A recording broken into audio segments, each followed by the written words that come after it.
Hello, my friends, ladies and gentlemen. My name is James. We all know what happened a few days ago. It was January 6th exactly. President Trump's supporters stormed the Capitol Hill of the United States while the U.S. House of Representatives were going through the procedure to confirm the 2020 U.S. election results.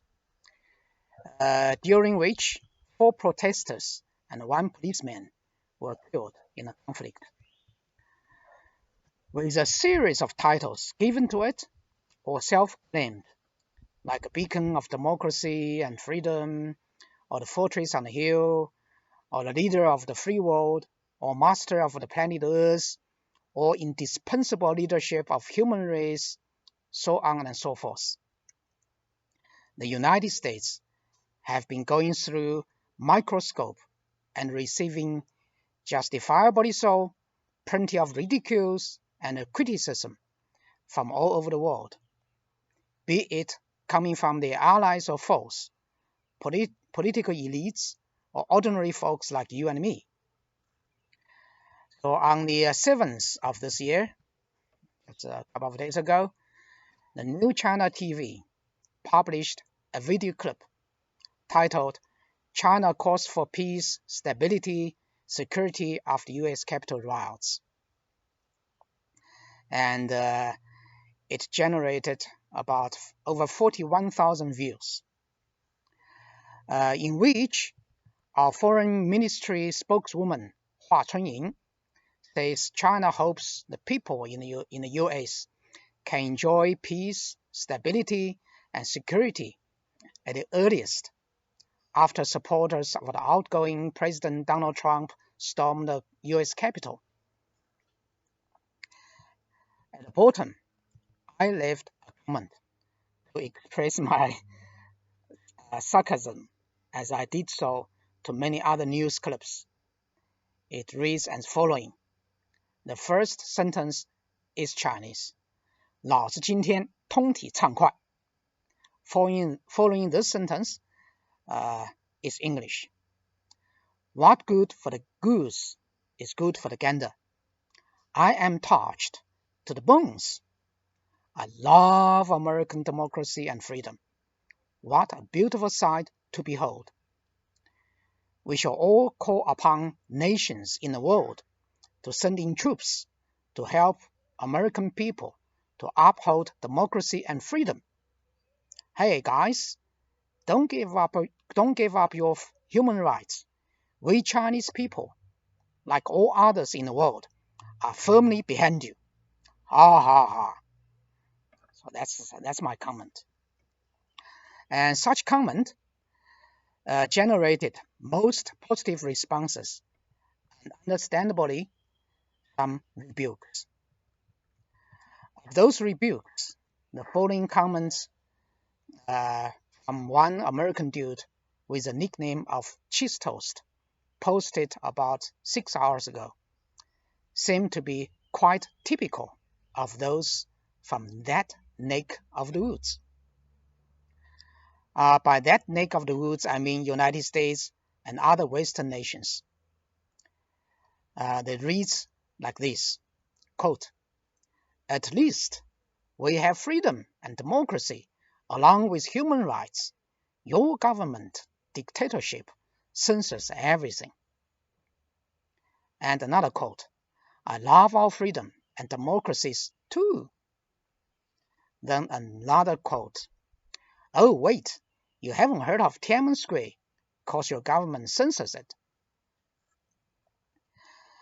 And the wording varies a bit, but their general ideas are more or less the same. So I decided this morning that they deserve a proper response from me.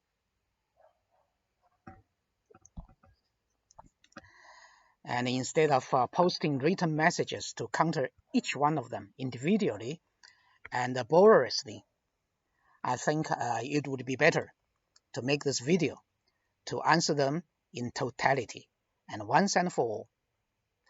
But since I have already put my words in written, so I'm going to just read my reply.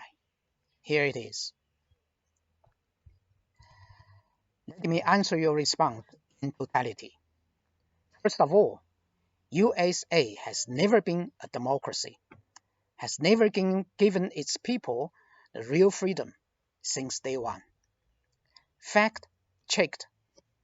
Number one, the founding fathers who signed on the Declaration of Independence were all the cream of the society. They were slave owners, lawyers, industrialists, plantation owners, rich farmers, etc., and never represented the interest of the working class people that constitutes to this day the majority of the nation, which is supposed to be the foundation of any democratic system. Fact checked number two.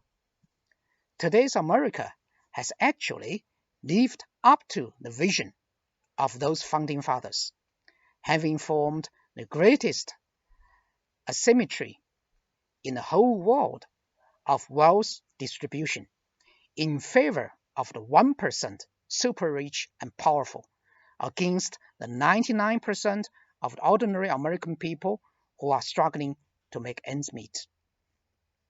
Secondly, the American winner-takes-all electoral system is not democratic at all. The Electoral College system is designed not for democracy, but rather for power sharing and backdoor negotiation of all the states, controlled by local interest groups and powerful politically connected donors. It has given the very few, which is less than 0.2%, and about 400 families in the United States, on a plate the de facto legal authorization to manipulate and to monopolize the general election. One person, one vote is utterly superficial. Voters have no choices other than to choose from the two pre-decided for you through purposefully designed procedure. Voters are bombarded with well-coordinated information campaign intended to create illusion of competition and political diversity, which covers the fact that no matter the result of election, the governmental power, as well as the purpose of the power, remains in the hands of the very few. You call that democracy? You must be joking. Thirdly, American media is 90% controlled by few gigantic financial, commercial, and industrial organizations.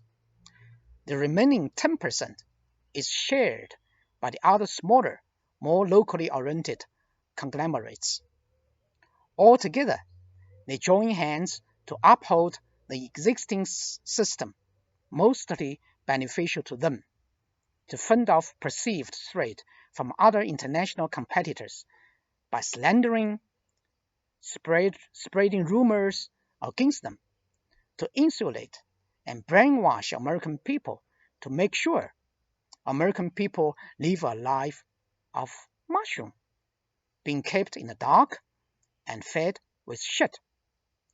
Tiananmen Square Massacre is one of those lies they created to make China look bad, and conversely makes America, in their total control, looks good. The truth is, there was not a single student or their supporters injured, let alone killed, in the clearance carried out by the Chinese military.